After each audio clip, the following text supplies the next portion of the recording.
హరే కృష్ణ. అందరికీ కూడా తెలుగు గీత కార్యక్రమానికి స్వాగతం అండి. కార్యక్రమం మొదలు పెట్టే ముందు ఇస్కాన్ శేషాద్రిపురం అధిష్టాన దేవతలైనటువంటి శ్రీ శ్రీ జగన్నాథుడు, బలదేవ, సుభద్ర మహారాణి, సుదర్శన, నితాయ్, చైతన్య, వామనదేవ్ పంచతత్వ ఆశీర్వాదాలు తీసుకుందాం అండి. ప్రార్థనలు చేద్దాము. ఓం అజ్ఞానాతిమిరాంధస్య జ్ఞానాంజనశలాకయా చక్షురున్మిలితం యేన తస్మై శ్రీ గురవే నమః.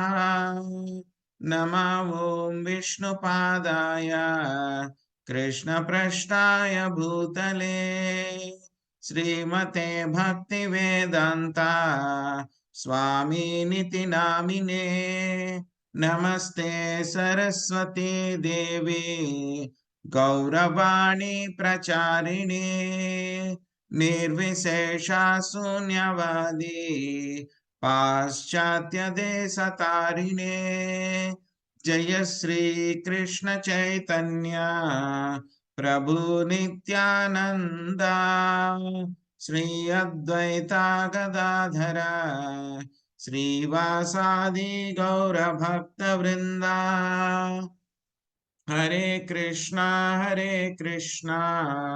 కృష్ణ కృష్ణ హరే హరే, హరే రామ రామ రామ హరే హరే. సో ఈరోజు మనము కొత్త అధ్యాయం మొదలు పెట్టుకుంటున్నాము. నిన్నటితోటి మనము 5వ అధ్యాయం పూర్తి చేసుకున్నాము. సో ఈరోజు మనము బ్రాండ్ న్యూ కొత్త అధ్యాయము ధ్యాన యోగం మొదలు పెడుతున్నాము. ఈరోజు మనము 1-2 శ్లోకాలు నేర్చుకోవడానికి ప్రయత్నిద్దాము. శ్రీ భగవానువాచ అనాశ్రిత కర్మ ఫలం కార్యం కర్మ కరోతి యా సన్యాసి చ యోగి చ న నిరగ్నిర్న చాక్రియః. శ్రీకృష్ణ భగవానుడు పలికెను, తాను చేసిన కర్మ ఫలముల యందు ఆసక్తిని కలిగి ఉండక చేయవలసిన కార్యములను చేయువాడే నిజమైన సన్యాసి కాగలడు. అతడే నిజమైన యోగి. అంతేగాని కేవలము అగ్నిని రగిలింపక మరియు కర్మలను ఆచరింపక ఉండేవాడు యోగి కాజాలడు. 2వ శ్లోకం. యం సన్యాసమితి ప్రాహుర్యోగం తవిద్ధి పాండవ నహ్యం సంన్యస్త సంకల్పో యోగి భవతి కశ్చన. ఏది సన్యాసమని పిలువబడునో దానితో యోగము సమానమనియు దేవాది దేవునితో సంయోగము నీవు తెలుసుకొనుము. ఓ పాండుకుమార, ఇంద్రియ తృప్తి వాంఛను విడువనిదే ఎవ్వడును యోగి కాజాలడు.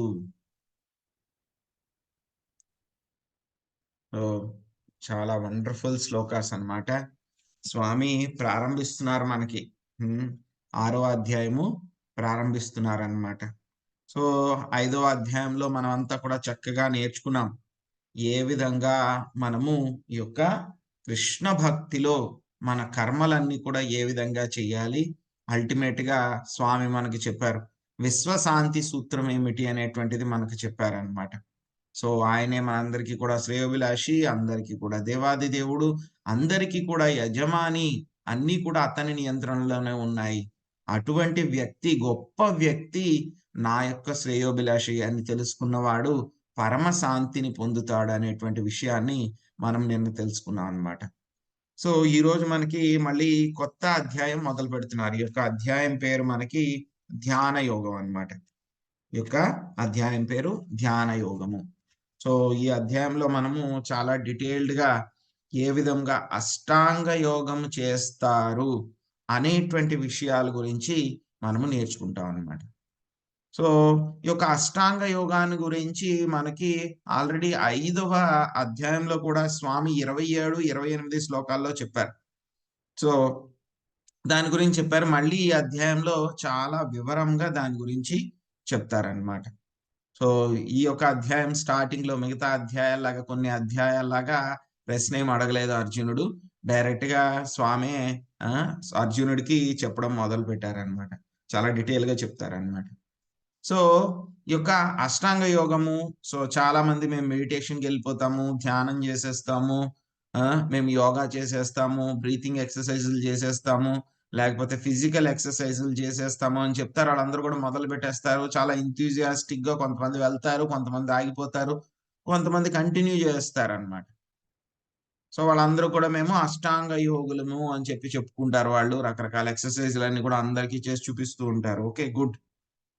సో, కానీ ఈ యొక్క అష్టాంగ యోగము ఏదైనా ఒక పని చేయాలంటే గనక మనకి ఒక అర్హత ఉండాలనమాట. ఏదైనా ఒక పని చేయాలంటే ఒక అర్హత ఉండాలి. ఏదైనా ఒక ఉద్యోగానికి వెళ్తే గనక వాళ్ళేం చెప్తారు? ఈ ఉద్యోగానికి ఎవరెవరు అప్లై చేయొచ్చు అని చెప్పి పెడతారు మనకి లిస్ట్‌లో. పలానా, పలానా డిగ్రీ పూర్తి చేసుండాలి. లేకపోతే పలానా, పలానా ఎక్స్‌పీరియన్స్ ఉండాలి. ఇన్ని సంవత్సరాలు పని చేసుండాలి. వాళ్ళ యొక్క వయస్సు ఇంతుండాలి. ఇవన్నీ కూడా కొన్ని క్వాలిఫికేషన్స్ పెడతారనమాట. సో, అలా భౌతికపరమైనటువంటి జాబ్‌కే క్వాలిఫికేషన్ ఉంటే మరి అష్టాంగ యోగం చేయడానికి కూడా మరి క్వాలిఫికేషన్ ఉండాలి. సో, ఏం క్వాలిఫికేషన్ ఉండాలి అనంటే గనక అష్టాంగ యోగం చేయడానికి సో, ఎవరైతే అష్టాంగ యోగము చాలా అడ్వాన్స్‌డ్ స్టేజ్‌కి వెళ్ళాలి అంటే గనక, ఆ వ్యక్తి యొక్క నిష్కామ కర్మ యోగం ఏదైతే మనం 5వ అధ్యాయంలో మనం చర్చించుకున్నామో, దాని ద్వారా అతడు పవిత్రీకృతుడై ఉండాలి. తర్వాత ఇంకేమిటి? వాడి యొక్క మనస్సు పూర్తిగా అతడి యొక్క నియంత్రణలో ఉండాలి.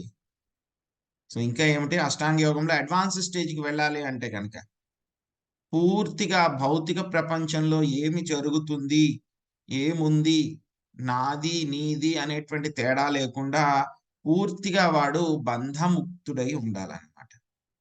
ఇవన్నీ గూడా మనకి ఈ యొక్క అష్టాంగ యోగంలో అడ్వాన్స్‌డ్ స్టేజ్‌కి వెళ్ళడానికి. త్వరలో మనం చూస్తాం. ఈ యొక్క అష్టాంగ యోగం చేయడం ఎంత కష్టమని చెప్పి కూడా మనకు అర్జునుడే చెప్తారు. మనం కాదు చేయడం. అర్జునుడే చెప్తారనమాట. అర్జునుడికే కష్టంగా ఉంటే గనక ఇంక మనలాంటి వాళ్ళ పరిస్థితి ఏమిటి? గట్టిగా ఒక 10 నిమిషాలు కదలకుండా కూర్చోండిరా అంటే గనక మనం కూర్చోలేం. కాళ్ళు నొప్పో, చేతులు నొప్పో, నడుము నొప్పో ఏదో ఒకటొస్తుంది మనకి. అటువంటి మనం ఈ యొక్క అష్టాంగ యోగాలు చేయడం గంటలు గంటలు కాదు రోజులు రోజులు నెలలు నెలలు కూర్చోవడం అంటే గనక కలియుగంలో ఉండేటువంటి వాళ్ళకి చాలా చాలా కష్టము. ఒకవేళ శారీరకంగా వాడు చెయ్యగలిగే స్టామినా శక్తి ఉన్నా సరే మైండ్ ఊరుకుంటుందా? ఊరుకోదు. వాడిని కూర్చొనిస్తుందా ఒక చోట? కూర్చొనివ్వదు. కాబట్టి ఈ విషయాలు ఏవైతే ఉన్నాయో వీటన్నిటి గురించి కూడా ఈ యొక్క అధ్యాయంలో చాలా చక్కగా స్వామి చెప్తారు. మనందరం కూడా నేర్చుకోవడానికి ప్రయత్నిస్తాం అన్నమాట. సో, అసలు ఈ నిజమైనటువంటి యోగి అనేటువంటి వాడు ఎవరు? ఇక్కడ అష్టాంగ యోగం గురించి చెప్పుకున్నాం. నిజమైనటువంటి యోగి అనేటువంటి వాడు ఎవరు? ఏం చేస్తూ ఉండాలి ఈ యోగి అనేటువంటి వాడు అనంటే గనక ఏదో వాళ్ళ ఇంట్లో వాళ్ళ భార్యతోటి ఏదో గొడవయిందనో, లేకపోతే తల్లిదండ్రులు బాగా ఇబ్బంది పెట్టేస్తున్నారనో, పిల్లలు బాగా ఏడిపించేస్తున్నారనో, ఇల్లు వదిలేసి వెళ్ళిపోయి ఎక్కడో చోట ముక్కు మూసుకొని కూర్చుంటాను నేను అని చెప్పేటువంటి వాడు నిజమైనటువంటి యోగి కాదు. మన సినిమాల్లో అంతా కూడా అలాగే చూపిస్తూ ఉంటారు. ఏదో ఫ్యామిలీలో ప్రాబ్లమొస్తే గనక వాడు అన్నీ వదిలేసి హిమాలయాస్‌కి వెళ్ళిపోయాడు, యోగి అయిపోయాడు అని చెప్తూ ఉంటారని. విరక్తితోటి వెళ్ళేటువంటి వాడు యోగి కాదు. నిజమైనటువంటి యోగి కాడు. ఈ విధంగా ఈ విరక్తితోటి వెళ్ళిపోయేవాళ్ళు నిజమైనటువంటి యోగి కాడనమాట. ఏదో అక్కడికి వెళ్ళిపోయిన తర్వాత ఏ పని చేయకుండా అలా కూర్చుంటారు. లేకపోతే అక్కడ ఎక్కడో అక్కడ స్నానం చేసి ఎవరైనా ఏమన్నా పెడితే గనక తింటూ ఉంటారు. అలా ఒక చోట కూర్చొని ఏమీ చేయకుండా అలాగా రోడ్డు మీదో లేకపోతే ఏదో పక్కన అలా పడుకొని తిని లేచి ఏదో ఒకటి చేస్తూ ఉంటారు. ఇటువంటి వాళ్ళు కాదు నిజమైనటువంటి యోగులంటే.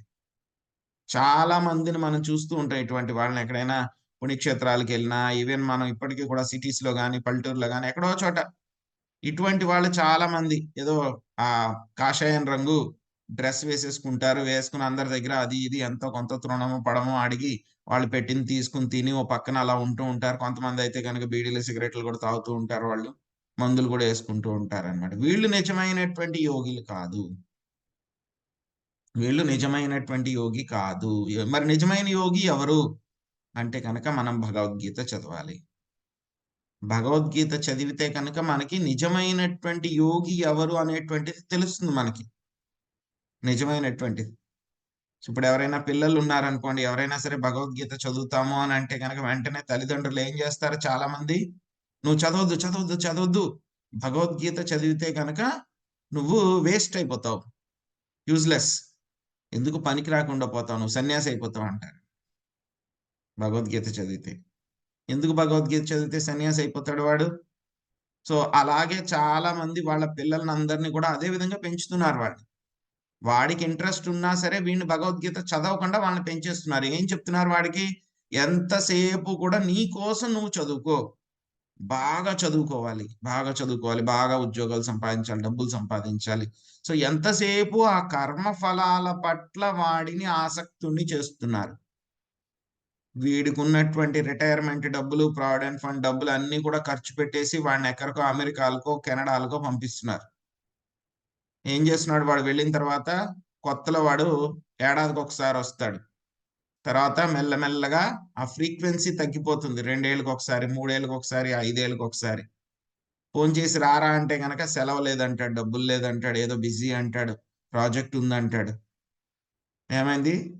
వాడు తల్లిదండ్రుల్ని పట్టించుకోడు. ఎందుకంటే గనక అవసరం లేదు వాడికి.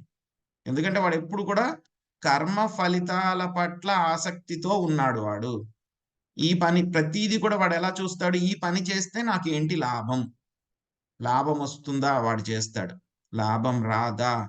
వాడు చెయ్యడు. అదే భగవద్గీత ఆ పిల్లవాడికి ఎవరైతే గనక పిల్లలకి నేర్పిస్తే గనక ఏమవుతుంది? స్వామి చెప్తున్నారు భగవద్గీతలో, నిష్కామ కర్మయోగం చెయ్యి అని చెప్పారు. సో, ఆ నిష్కామ కర్మయోగం నేర్పితే కనుక వాడేం చేస్తాడు? నాకు ఫలితాలు ఏమొస్తాయి? ఫలాపేక్ష లేదు నాకు. నా బాధ్యత తల్లిదండ్రులను చూసుకోవటం నా బాధ్యత కాబట్టి, ఎటువంటి ఫలం వచ్చినా, రాకపోయినా సరే నేను తల్లిదండ్రులను చూసుకుంటాను. అదే ఇంకా కొంతమంది ఇంకేం చేస్తున్నారు, ఒక అడుగు ముందుకెళ్తున్నారు. ఏంటి? సో, వీళ్ళు ఆవుల్ని పెంచేవాళ్ళుంటారనమాట. వాళ్ళేం చేస్తున్నారు? ఆవులు పాలిచ్చేదాకా వాటిని పోషిస్తున్నారు. ఒక్కసారి ఆవులు పాలివ్వడం మానేసింది. ఇంకది మళ్ళీ పిల్లల్ని కనలేదు అంటే గనక ఏం చేస్తున్నారు? వెంటనే దాన్ని భరించలేకపోతున్నారు ఒక్కరోజు కూడా. దాన్ని బయటికి పంపించేస్తున్నారనమాట. సో, మా అపార్ట్‌మెంట్‌లో ఉండేటప్పుడు చూసామనమాట. సో, ఎలాగా ఆ ప్రాసెస్ వీళ్ళు చేస్తారని చూసాం. ఏం చేస్తారంటే గనక వీళ్ళు బైక్ మీద కూర్చుంటారు. కూర్చొని ఆవుని వాళ్ళ వెనకాలే మెల్లిమెల్లిగా పరిగెట్టిస్తారనమాట.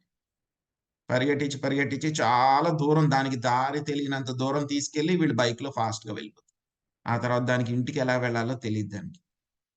ఆ తర్వాత అది అక్కడక్కడ తిరుగుతూ ఎవరేమైనా పెడితే తిని, లేకపోతే గనక ఎవరైనా కసాయి వాళ్ళకి దొరికితే గనక వాళ్ళు తీసుకెళ్ళి చంపేస్తారు. ఇది ఆవుల పరిస్థితనమాట. సో, ఇది కాదు నిజమైనటువంటి సేవ. సో, భగవద్గీత చదివితే గనక మనకి ఏ విధంగా మనం ఫలాపేక్ష లేకుండా మన కర్మలు చెయ్యాలి అనేటువంటిది తెలుస్తుంది. వాడే నిజమైనటువంటి యోగి. సో, మన తప్పు కాదది. మన తప్పే అది యాక్చువల్‌గా. నిజమైనటువంటి యోగిని నేను తెలుసుకోలేక ప్రతీది కూడా తప్పు. ఎవరికైనా సరే ఒక వ్యక్తి ఉన్నాడనుకోండి. వాడికెవరో ఒక దొంగ నోటిచ్చాడు. దొంగ నోటిస్తే గనక వాడు దాన్ని మార్చుకోలేకపోయాడు. ఆ తర్వాత ఎవరో వచ్చి నిజమైనటువంటి నోట్ ఇచ్చినా సరే, లేదు ఇది దొంగ నోట్ అని చెప్పేసి, వాడు దాన్ని తీసుకోకపోతే గనక, దాన్ని ఒప్పుకోకపోతే గనక, వాడు నిజమైనటువంటి తెలివి ఉన్నటువంటి వాడు కాదనమాట. సో, మనం తెలుసుకోవాలి. ఏది నిజమైన బంగారము, ఏది నకిలీ బంగారము, ఏది నిజమైన నోటు, ఏది దొంగ నోటు, ఏది నిజమైనటువంటి వజ్రము, ఏది రంగు రాయి అనేటువంటి విషయాలు మనం తెలుసుకోవాలి. ఎలా తెలుస్తుంది మనకి? దానికి కొన్ని టెస్ట్‌లుంటాయి. ఆ టెస్ట్‌లని బట్టి తెలుస్తుంది. అలాగే మనకి కూడా నిజమైనటువంటి యోగి అనేటువంటిది ఎలా తెలుస్తుంది మనకి? భగవద్గీత చదివితే గనక నిజమైనటువంటి యోగి. మరి ఏం చెప్పారు భగవద్గీతలో నిజమైనటువంటి యోగి? ఏదో ఇల్లు వదిలేసి వెళ్ళిపోయిన వాడు అలాంటి వాళ్ళు కాదనమాట. సో, ఎవరైతే కనుక భగవంతుడి యొక్క సేవలో నియుక్తులవుతూ ఉంటారో వాడి కోసము వాడు పని చేసుకోకుండా, వాడు చేసే ప్రతి పని కూడా భగవంతుడి కోసమే చేస్తూ ఉంటారు. వాళ్ళు నిజమైనటువంటి యోగులు. చాలా మందిని ఏమంటారు, తెలియనటువంటి వాళ్ళు ఎందుకండి ఈ సాధువులన్నీ కూడా ఉన్నారు. ఏం పని చేయకుండా ఖాళీగా కూర్చుంటున్నారు. ఏదైనా పని చేస్తే వీళ్ళందరూ కూడా పని చేస్తే గనక ఇండియా జీడీపీ బోలెడు పెరుగుతుంది గదా! ఇండియాకి డబ్బులొస్తాయి గదా! అలాగా ఇష్టం వచ్చినట్లు మాట్లాడుతూ ఉంటారనమాట. ఎందుకంటే గనక వాళ్ళు చూసింది ఎలాంటి వాళ్ళని? ఇటువంటి నకిలీ యోగుల్ని చూసారు కాబట్టి వాళ్ళలా మాట్లాడుతున్నారు. కానీ నిజమైనటువంటి యోగుల్ని దగ్గర నుంచి చూస్తే గనక వాళ్ళేం చేస్తున్నారు? ఎంత గొప్ప వెల్‌ఫేర్ యాక్టివిటీ అందరి కోసం చేస్తున్నారు అనేటువంటిది వాళ్ళకి తెలీదనమాట. అర్థం చేసుకోలేరు వాళ్ళు. కాబట్టి వాళ్ళు ఇటువంటి మాటలన్నీ కూడా మాట్లాడుతూ ఉంటారు. సో, కానీ నిజమైనటువంటి యోగి అనేటువంటి వాడు ఏం చేస్తూ ఉంటాడు? వాడు అన్నీ వదిలిపెట్టేసాడు వాడు. నిజమైనటువంటి యోగి తన కోసం ఏ పనులు కూడా చేసుకోడు. ఏ పని చేసినా సరే భగవంతుడి కోసం చేస్తాడు పనులన్నీ కూడాను. ఏదైనా భగవంతుడి కోసం చేయాల్సొస్తుందా? దాన్ని చేయడానికి ముందుంటాడు. తన కోసం ఏమైనా చేసుకోవాలా? లేదు. తను చేసుకోడు. సో, ఈ విధంగా అదే మనకి చైతన్య మహాప్రభువు కూడా చెప్తున్నారు. మనందరికీ అదే విధంగా ఎవరైతే గనక యోగులున్నారో వాళ్ళందరి కోసం కూడా చెప్తున్నారనమాట. శిక్షాష్టకంలో చెప్పారు.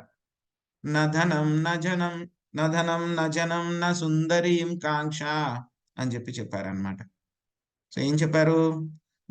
హే భగవాన్ ధనమును కూడబెట్టవలెనని గాని, సుందర స్త్రీలతో ఆనందింపవలెనని గాని, శిష్యులు పలువురు కావాలనని గాని చూసినాం. చాలా మంది దొంగ సన్యాసులున్నారు. వాళ్ళందరూ కూడా ఏం చేస్తున్నారు? బోలెడు డబ్బులు అవన్నీ కూడా సాధిస్తూ ఉన్నారు.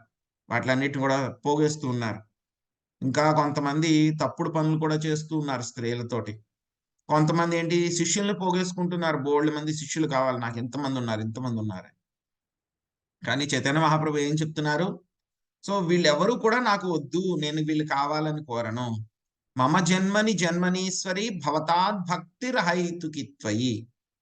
ప్రతి జన్మలో కూడా నీ భక్తి అనేటువంటి నిర్హేతుకమైనటువంటి కరుణ మాత్రమే నేను కావాలని కోరుకుంటున్నాను. ఇటువంటి వాడు నిజమైనటువంటి సన్యాసి, నిజమైనటువంటి యోగి. సో, ఎవరైతే ఈ యొక్క నిజమైనటువంటి యోగులు ఈ విధంగా ఉన్నారో, వాళ్ళు ముందుకి ఈ యొక్క అష్టాంగ యోగంలో వెళ్ళడానికి వాళ్ళకి అర్హతొస్తుందనమాట. సో, తర్వాత మళ్ళీ రెండవ శ్లోకంలో మనకేం చెప్తున్నారు స్వామి? ఈ యొక్క సన్యాసానికి, యోగానికి మధ్యలో ఉన్నటువంటి సంబంధం ఏమిటనేటువంటిది చెప్తున్నారు. సో, ఎవరైతే కనుక వాళ్ళ యొక్క కర్మలని ఎటువంటి ఫలాపేక్ష లేకుండా చేస్తూ ఉంటారో, అదేమవుతుంది? రెనౌన్సియేషన్ త్యాగమే అవుతుంది. ఎందుకంటే కనుక వాళ్ళకి ఆ యొక్క ఇంద్రియ భోగం చెయ్యాలనేటువంటి కోరిక నుంచి వాళ్ళు బయటపడి ఉంటారు కాబట్టి. వాళ్ళకి ఇంద్రియ భోగం నుంచి. సో, అసలు ఈ త్యాగం అంటే ఏమిటి? అసలు నేను ఏం వదిలిపెట్టాలి నేను? ఏమి త్యాగం చేయాలి? ఆ! నా యొక్క శరీరాన్ని వదిలిపెట్టాలా? శరీరం వదిలిపెట్టేస్తే నాకు త్యాగం అయిపోతుందా? యోగం అయిపోతుందా? లేకపోతే గనక నా బంధాలు ఏవైతే ఉన్నాయో, ఫ్యామిలీ రిలేషన్స్ ఏవైతే ఉన్నాయో వాటిల్ని త్యాగం చేయాలా? లేకపోతే నా ఆస్తిపాస్తులున్నాయి వాటిల్ని త్యాగం చెయ్యాలా నేను? లేకపోతే గనక సంబంధాలేవైతే ఉన్నాయో వాటిల్ని త్యాగం చెయ్యాలా? సో, వీట్లన్నిటిని కూడా త్యాగం చేస్తే సరిపోతుందా? ఏంటి అసలు నిజమైనటువంటి త్యాగము అనంటే గనక ఇవేమి కాదు మనం త్యాగం చేయాల్సింది. ఎందుకంటే గనక ఇవన్నీ కూడా మనకి జన్మ తీసుకున్నప్పుడు ఇచ్చారు మనకెవరో. ఎప్పుడైతే గనక మనం మరణిస్తే గనక ఇవన్నీ కూడా ఆటోమేటిక్‌గా వెళ్ళిపోతాయి. సో, అవి నీకు భగవంతుడి చేత నీ కోటా కింద ఇవ్వబడినియి.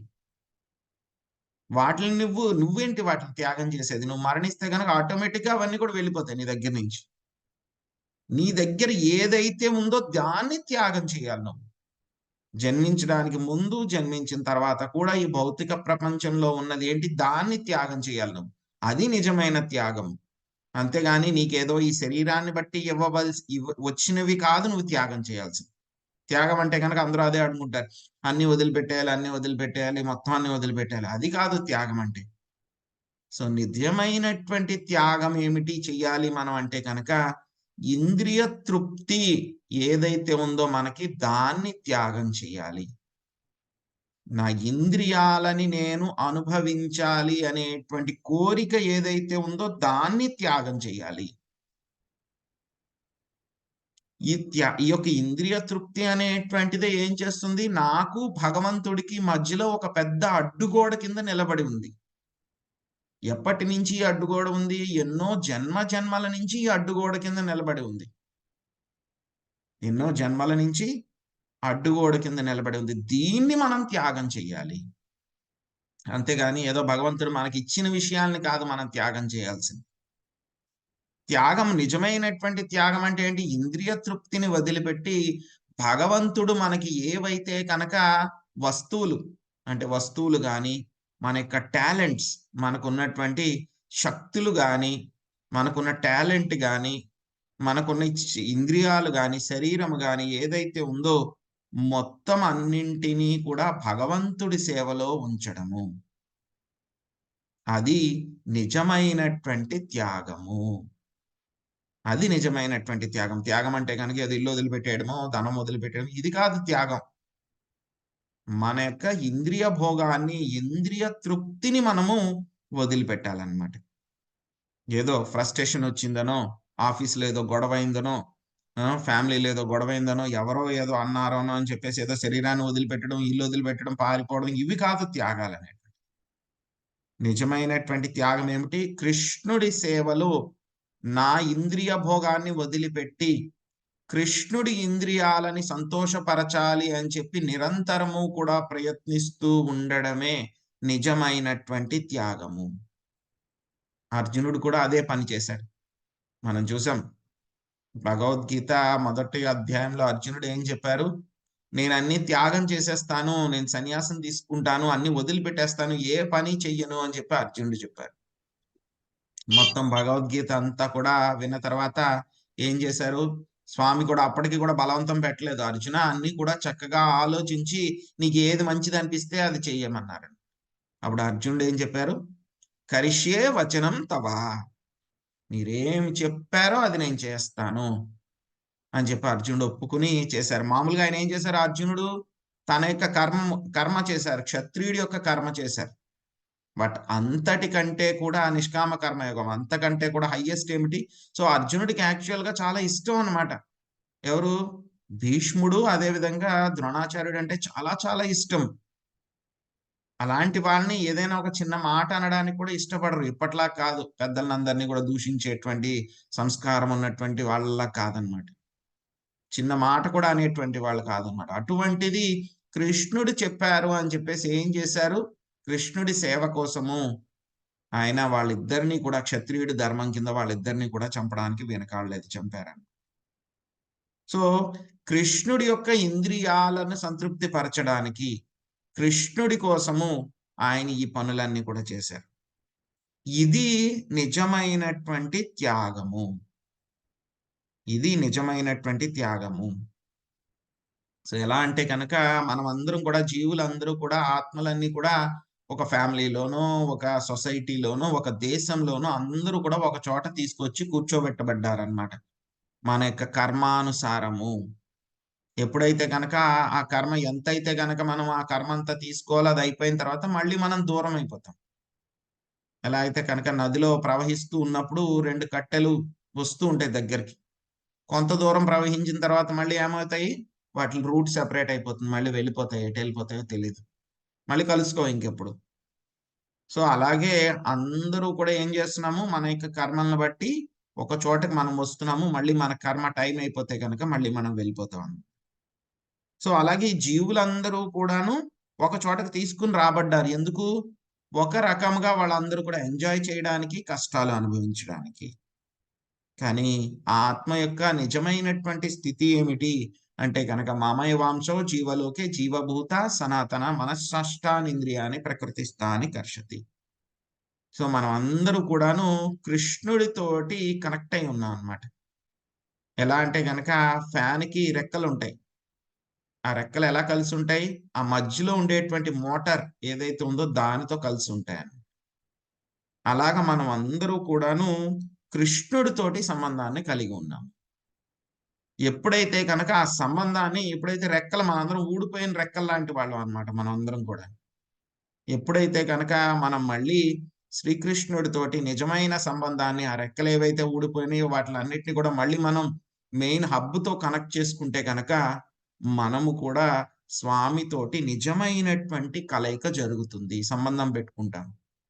ఆ ఫ్యాను రెక్కలు ఎలా అయితే గనక రోటార్‌తో సెపరేట్ అయిపోయినాయి వాటిని మళ్ళీ తిరిగి కనెక్ట్ చేసుకోవడమే ఏంటి?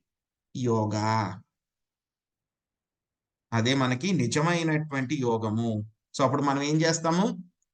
భగవంతుడితోటి మనం కనెక్ట్ అయ్యి ఏం చేస్తాము మనము శ్రీకృష్ణుడి యొక్క సేవ చేస్తూ ఉంటాము. ఇదే స్థాయి ఆత్మకేమిటి? సంపూర్ణమైనటువంటి జ్ఞానముతో సేవ చేసేటువంటి స్థాయి. సో, అప్పుడే ఏం జరుగుతుంది మన యొక్క ఆత్మకి? నిజమైనటువంటి సుఖము, సంతోషము, శాంతి అన్నీ కూడా కలుగుతాయన్నమాట. ఎందుకంటే గనక అర్జునుడు ఆ విధంగా సేవ చేశారు. సేవ చేసిన తర్వాత స్వామి యొక్క కరుణ ఉంటే గనక మనకి రానిది, దొరకనిది ఏముంటుంది చెప్పండి? సో, మనందరం కూడా ఏంటంటే గనక సాధకులం. మన ఫాన్ రెక్కలాంటి వాళ్ళం మనందరం కూడా ఊడిపోయాము. మనం ట్రై చేస్తున్నాము దాన్ని మళ్ళీ తిరిగి ఆ ఫ్యాన్ రోటార్ తోటి మనం కనెక్ట్ చేసుకోవడానికి ట్రై చేస్తున్నాం మనం అందరం కూడా. సో, ఒక్కొక్కసారి ఏంటి ట్రై చేసేటప్పుడు మనకి ఏదో ఒక సెన్స్ ఎంజాయ్‌మెంట్ ఒస్తుంది. ఏదో ఒక సంథింగ్ డైవర్షన్ ఒస్తుంది మనకి. అప్పుడు మనం మళ్ళీ దూరంగా వెళ్ళిపోతాం. వెళ్ళిపోయినా సరే మళ్ళీ ఏం చేయాలి? మళ్ళీ తిరిగి మన యొక్క భక్తి పాత్రలో మనం ముందుకు వెళ్ళడానికి ప్రయత్నించాలి. సో, ఈ విధంగా మనం ప్రయత్నిస్తూ ఉంటే గనక డిటర్మినేషన్ దృఢ నిశ్చయంతోటి ప్రయత్నిస్తూ ఉంటే గనక తప్పకుండా మనకి end of the life success అనేది వస్తుంది భక్తి మార్గంలో. ఏ సక్సెస్ వస్తుంది అంటే గనక ఎంతో కొంతమంది యోగులు బహునాం జన్మనాం అంతే జ్ఞానావాన్ మాం ప్రపద్యతే. సో, ఎవరైతే యోగులందరూ కూడా ఉన్నారో వాళ్ళందరూ కూడా ఎన్నో జన్మల నుంచి ట్రై చేస్తూ ఉన్నారు. ఈ సంబంధాన్ని తిరిగి పునఃస్థాపించుకోవాలి అని చెప్పేసి. సో, అటువంటి స్థితి యొక్క భక్తి యోగం చేయటం మూలంగా మనందరికీ కూడా చాలా చాలా తేలిగ్గా వస్తుందన్నమాట. సో, ఇంతటి సులభమైన మార్గాన్ని మనకి కలియుగంలో మనకిచ్చింది శ్రీ చైతన్య మహాప్రభువులని. సో, ఆయనతో పాటు ఆయన యొక్క ముఖ్య శ్రీ చైతన్య మహాప్రభువు అంటే గనక ఆయన కృష్ణుడే అన్నమాట. ఒక భక్తుడి కింద ఆయనొచ్చారు. ప్రాక్టికల్‌గా మనకి చేసి చూపించారు ఈ యొక్క భక్తి ఎలా చేయాలి అని చెప్పేసి. సో, ఆయనెప్పుడైతే వచ్చారో మరి ఆయనతో పాటు ఆయన అనుయాయులు ఎవరైతే ఉన్నారో వాళ్ళందరూ కూడా వస్తారు అసోసియేట్స్. ఎలా అయితే గనక కృష్ణుడికి మొత్తం లీలల్లో అంతా కూడా బలరాముడు ఎలా అయితే గనక ఆయనకి సహకారం చేశారో, అదే విధంగా చైతన్య మహాప్రభు లీలలో కూడా ఆయనకి సహకరించడానికి బలరాముడే ఆయన నిత్యానంద మహాప్రభు కింద రావడం జరిగిందనమాట. ఎలా అయితే గనక కృష్ణాష్టమికి ముందే బలరాముడు రావడం జరుగుతుందో, అదే విధంగా మనకి గౌర పూర్ణిమ ముందే యొక్క నిత్యానంద త్రయోదశి రావడం జరుగుతుందన్నమాట. సో, నిత్యానంద మహాప్రభువు డైరెక్ట్ ఆయన బలరాం అన్నమాట. ఆయనే బలరాం. శ్రీకృష్ణుడికి ఎలా అయితే కనుక బలరాముడు సహాయం చేశారో, చైతన్య మహాప్రభువుకి అదే విధంగా నిత్యానంద మహాప్రభు మొత్తం ఆయన ఏం చేశారు? సహకరించారన్నమాట. చైతన్య మహాప్రభు ఆయన సన్యాసం తీసుకున్నారు. చిన్న వయసులోనే 24 సంవత్సరాలప్పుడే సన్యాసం తీసుకున్నారు. కానీ నిత్యానంద మహాప్రభు ఏమిటంటే గనక ఆయన గృహస్థి కింద ఉండి ఏ విధముగా అవధూత కింద ఉండాలి. గృహస్థు కింద ఉన్నా సరే కృష్ణ చైతన్య కార్యక్రమాలు ఏ విధంగా చెయ్యొచ్చు అనేటువంటిది నిత్యానంద మహాప్రభు ఆయన చేసి చూపించారన్నమాట. సో, నిత్యానంద మహాప్రభు చాలా ఆప్యులెంట్‌గా డ్రెసెస్ అవన్నీ కూడా వేసుకునేవారు. కానీ ఏమిటి? ఎప్పుడు కూడా ఆయన యొక్క మనసు ఎప్పుడు కూడా కృష్ణుడికి ఎలా సేవ చేయాలి? ఈ యొక్క కృష్ణ ప్రేమని అందరికి కూడా ఎలాగ పంచివ్వాలి అని నిత్యానంద మహాప్రభు ఎప్పుడు కూడా ప్రయత్నిస్తూ ఉండేవారనమాట. ఇంకా ఈ యొక్క నిత్యానంద మహాప్రభు యొక్క కృప లేకుండా ఎవరు కూడా చైతన్య మహాప్రభు దగ్గరికి వెళ్ళలేరు. చైతన్య మహాప్రభు యొక్క కృప కావాలి, ఆయన దగ్గరికి వెళ్ళాలి అంటే గనక ముందు నిత్యానంద మహాప్రభు యొక్క మెర్సీ కావాలన్నమాట. సో, ఈరోజు నిత్యానంద మహాప్రభు యొక్క ఆవిర్భావ దినోత్సవము. సో, ఈరోజు మధ్యాహ్నం దాకా అందరూ కూడా భక్తులు ఉపవాసం చేస్తారు. సో ఈరోజు దగ్గరలో మీకు ఉన్నటువంటి ఇస్కాన్ సెంటర్స్ లో అభిషేకము అన్ని కూడా జరుగుతాయి. సో అందరూ కూడా ఆ యొక్క నిత్యానంద మహాప్రభు ఆవిర్భావ దినోత్సవం యొక్క కార్యక్రమంలో అందరూ పాల్గొని సో నితా యొక్క కృప పొందడానికి అందరూ కూడా ప్రయత్నించండి. హరే కృష్ణ. ఎవరికైనా ఏమైనా ప్రశ్నలు ఉంటే కనుక అడగండి.